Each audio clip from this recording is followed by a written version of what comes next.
7 macam benih yang cocok untuk ditanam di akhir musim kemarau ini.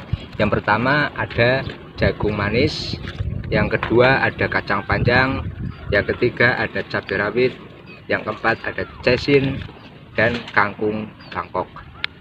Terusnya ada tanaman tomat seperti ini dan juga cabai besar. Yuk ikuti kelanjutan ulasan berikut ini. Pertama ada jagung manis. Ini bonansa yang akan kami tanam di sebelah bedengan bagian luar ya, bagian kiri. Nah, untuk bagian dalamnya ada tanaman kacang panjang, juga tanaman yang pendek.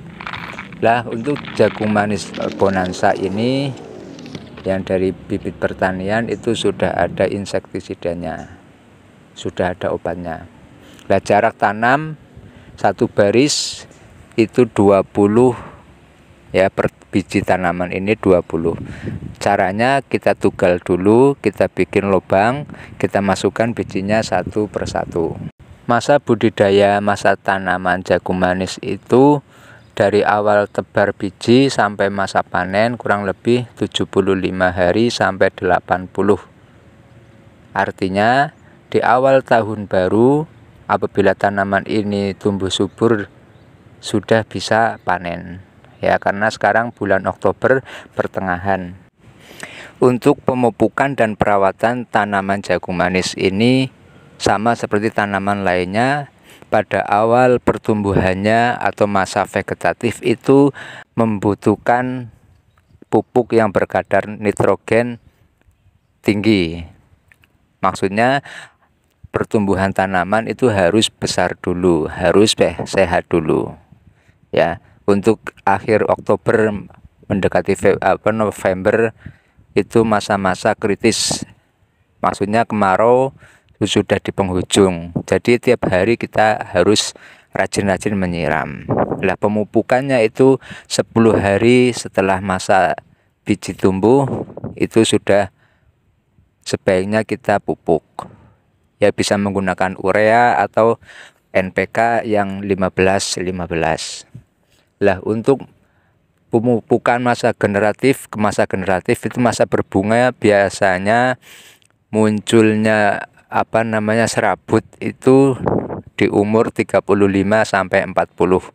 Lah, itu sudah kita tambahkan lagi pupuk yang berkadar kalium lebih banyak. Maksudnya kalium itu untuk membuat biji semakin kuat, bunga-bunga tanaman itu lebih kuat.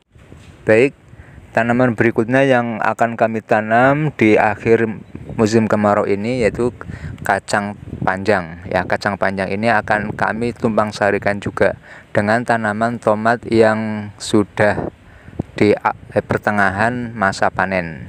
Ya, akan kami susuli di lubang sebelah luar juga. Ya, karena sudah ada lancaran, sudah ada tralisnya, kita tinggal susuli bijinya. Ini kacang panjang Paradetavi. Per lubang tanam akan kami isi dengan 2 biji. Karena jarak tiap lancaran atau tongkat ini 60 sampai 80, jadi kami isi 2 biji. Oke, tanaman ketiga yaitu cabai rawit. Ya, cabai rawit untuk akhir musim kemarau ini kalau penyiramannya rutin, insya Allah tahun depan akan panen. Ya, cabai rawit itu masa panennya 80 sampai 90. Ya, cabai rawit dari cap panah merah, jenisnya bara kalau nggak salah. Di tahun lalu kami sudah menanam cabai rawit bara ini. Alhamdulillah tidak banyak kendala. Daun-daun itu tidak keriting, hama-hama juga banyak yang pergi. Artinya tahan terhadap penyakit dan juga virus. Oke, tanaman berikutnya yaitu tomat. Ya, tomat yang merambat. Karena ini dari biji yang kami dapat pemberian teman ini tinggi, ya sudah sampai 2 meter lebih. Nah, itu akan kami tanam ulang dan mudah-mudahan bisa tumbuh dengan subur. Ya, untuk tanaman tomat, cabai, dan lainnya lebih baik itu kita semai dulu. Ya, media semai ada 3. Pertama tanah, nah ya dari sisa pembakaran. Kedua ada pupuk kandang. Ketiga ada merang. Bisa juga menggunakan abu bakaran. Nah, kita campur menjadi satu dengan perbandingan tadi tanah perbandingannya 2, pupuk kandang dan abu itu perbandingannya setengah, ya setengah takaran. Setelah kita aduk-aduk ke rata dan kita masukkan ke dalam polybag untuk media semai. Nah, sebelum kita semai, sebaiknya medianya kita basahi dulu, kita siram supaya lembab. Setelah itu biji dari tanaman tomat kita taburkan,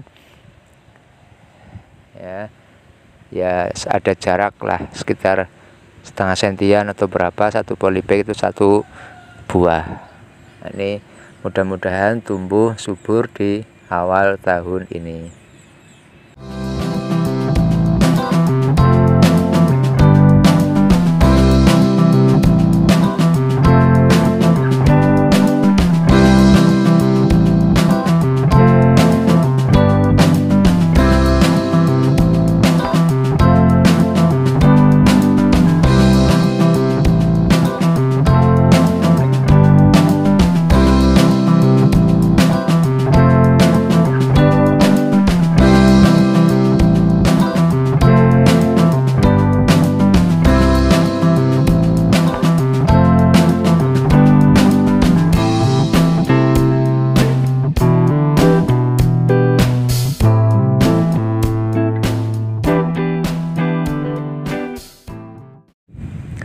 Oke, sahabat Banyu Beninge, tanaman berikutnya yaitu cabai besar. Nah, cabai besar kalau kita bisa menanam di akhir tahun ini, mudah-mudahan di awal tahun mendapatkan harga yang baik. Karena menurut perhitungan Jawa sekarang sudah bulan Mulut, ya, Mulut, Ba'da Mulut, Jumadil Awal, Jumadil Akhir, Rajab. Bulan Rajab itu biasanya orang-orang banyak mengadakan hajatan. Nah, kalau sudah banyak hajatan, kebutuhan sayuran itu akan meningkat. Semakin banyak orang yang mencari komoditi pertanian sayuran itu semakin mahal. Demikian ulasan tentang tanam-menanam di channel Banyu Beninge yang mengulas tentang bertani ini.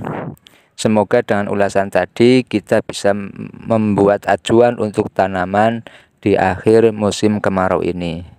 Ya, apabila kita sudah memiliki tanaman sendiri, bisa dikonsumsi sendiri, itu rasanya lebih memuaskan. Dan apabila ada kelebihan bisa dibagikan ke tetangga. Apabila punya kelebihan juga panen, kita bisa menjualnya. Ya, semoga apa yang kami bagikan bisa bermanfaat untuk Anda semua. Terima kasih. Semoga bermanfaat. Assalamualaikum warahmatullahi wabarakatuh.